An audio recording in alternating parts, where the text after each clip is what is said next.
Thanks to Skillshare for sponsoring this video.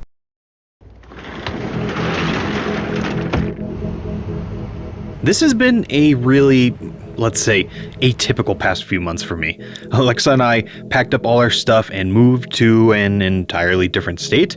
We've been on the road pretty much non-stop for the last few weeks, and our just, general routine has changed completely. So when I sat down to think about this video and how the iPhone 12 Pro Max is holding up after 6 months, I realized that the way that I've been using my phone is very different from how I typically have used my phone. When the 12 Pro Max first came out, life for me was, as normal as it could be in 2020, but for the past few months, I haven't had a stable desk setup, Wi-Fi has been questionable, my phone has very much become my main computer. So I've experienced the phone in a unique way for me, and I have some thoughts.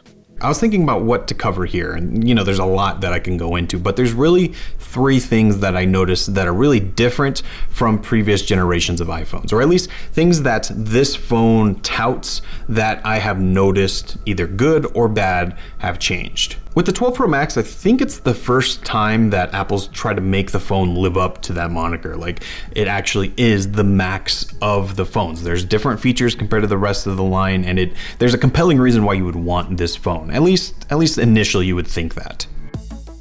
First, I just want to talk about how this phone has held up over the last few months. When they went to that squared off design, I was worried that if you drop the phone or if it hit something, that corner may create kind of a stress point and lead to some more breaking, maybe some more scratching. And usually for me, I'm pretty good at taking care of my phone. I rarely drop it. I don't keep it in a case, but still, even then, I don't get that many scratches. Like, I keep good care of it. But like I said, in the way that I've been using this phone, that has kind of changed for me. I've dropped this phone a few times accidentally, and well, the phone is holding up fine. It has slid out of my pocket onto concrete multiple times, and there are some scratches there as you'd expect on the corners, but nothing has broken. I do have some scratches on the screen, so it's not, absolutely indestructible like Apple might like you to think. But just like with the iPhone 11 Pro series, the back, that frosted material, holds up extremely well, and that looks basically brand new. So overall, for what the phone has gone through, I think it has held up really well. I don't want to make it sound like I threw it off a building or anything like that, but for everyday wear and tear and not having a case on it, I think so far it's doing well. Camera is a big reason why I got the 12 Pro Max over every other iPhone. I want that flexibility, I want all those features, even if, I know I'm not going to use them all the time, I like that they're there.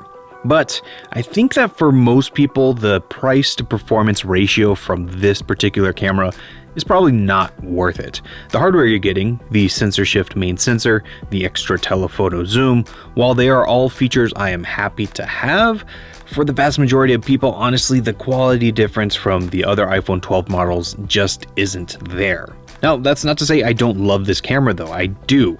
I love the addition of Pro RAW, it's something that I really have been liking. It gives me that flexibility of making adjustments when I need to, but also still gives me a good photo off the bat, which I think has been great. I also just in general like the processing that the iPhone gives me. It's still my favorite of all the phones out there and why this is my favorite camera system. Video though, is the reason why I choose an iPhone over everything else. The overall quality, I think, is just still unmatched. I've used clips from the iPhone in countless videos and countless different situations, and not only has no one said anything, but it is good enough that I can film in situations where I normally wouldn't. And for what I do to make a living, well, that is just important to me. But all that great stuff aside, I am still left wanting a bit more for this camera. The hardware is there, but the year-over-year improvements are very minor. I do find myself wishing that, for instance, the LiDAR scanner did more, or that the zoom was significantly more than 2.5 times, maybe a 5 times optical zoom. Yeah, these are little nitpicks, sure, but they are reasons why, like I said, I wouldn't necessarily recommend most people get the Max specifically for the camera. The changes are just so minor, even though, as a whole, I'm really loving this camera. One of the main reasons I went for the Max version of the Pro phone this year was for that battery life. I had the regular version of the iPhone 11 Pro, and the battery life was great, but I always kind of wanted that Pro Max battery. Now, I gotta say, battery life on this phone has not impressed me at all. Now, the battery itself is smaller from last year's, so that already is not great, but they have made efficiency improvements, so in theory, like, the battery life should be as good, if not better. I just haven't been that impressed with it. And I think one main reason is because of 5G. Now, I have 5G service, and pretty much everywhere I've gone, 5G has been a thing. Not 5G ultra wideband, but just the kind of, sub-6 regular 5G, which I haven't really found to be that fast, but I have the service. So I've been using it, and I have selected the, Force 5G option, and I think that has hurt my battery quite a bit. Now, if you look at my battery screen on time, it's around 7 hours, which is not very bad at all. That's pretty good. But that doesn't tell the whole story. If you really go into what I'm doing every day, a lot of that time is used plugged in. Either I'm in the car navigating somewhere, or I'm watching a video and I'm at the desk, so I just plug it in. So while the screen on time is very good, the actual battery life I have found to, yes, get me through the day, but before the end of the day, around 4 or 5 p.m., I'm definitely having to plug in. Now, like I said, I'm using this phone heavily. I'm relying on it almost as my main computer, at least for the past few months I have been. So it's no real surprise to me that I'm killing the battery life quickly. It just is a little more than I was expecting it to be. But this phone aside, what I'm really just hoping for is that Apple takes that next step and next year improves the battery life, not just with software optimization, but with actual hardware. Make that battery bigger, which, according to the rumors, is what we're supposed to be seeing in the iPhone 13 and 13 Pro, a bigger actual battery. So that, in combination with their already great software and probably better improved software, that should be the key way to go. But them making the battery smaller here, I think, is something you might notice if you're coming from the Pro Max from before. Real quick before we continue, I want to thank this video's sponsor, Skillshare. Skillshare is an online learning community with thousands of different classes for really anything in that creative field. So design, illustration, photography, videography, business, anything you can think of, Skillshare has a class for you.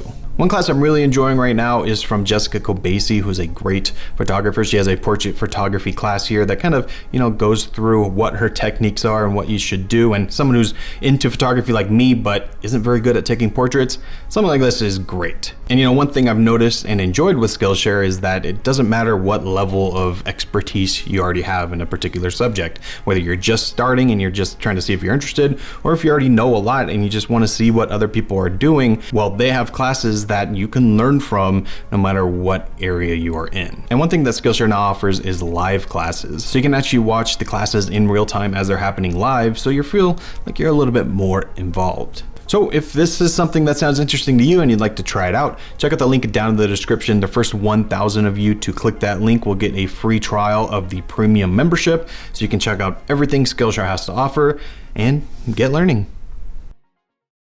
That leads into something somewhat related, which is MagSafe. This was one of the main features touted with this phone, and kind of, besides the design, is what really differentiates it between the previous versions. And I wasn't sure how much I would be using this up front, but after a few months, I can tell you that I use it almost every single day. But I'm still a little confused with MagSafe. So for me, I'm using it to charge my phone with the MagSafe puck, which is great, so you get that fast wireless charging.